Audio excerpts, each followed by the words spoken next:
In today's video, I'm going to walk you through on how to repost on TikTok.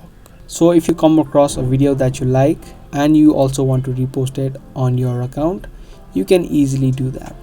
So for example, if you like a particular video, you can tap on the share icon on the bottom right, which is this option, and you should have an option of repost right here.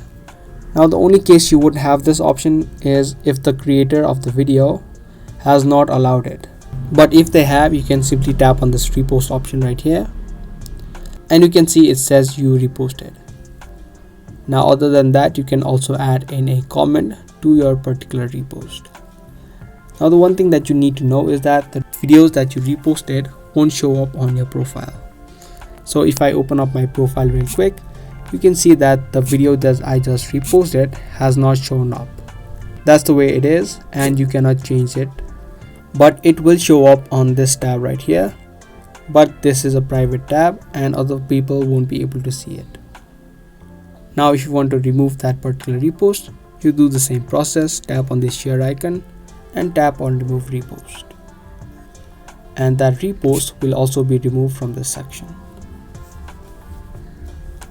So that was a real quick video on how to repost on TikTok.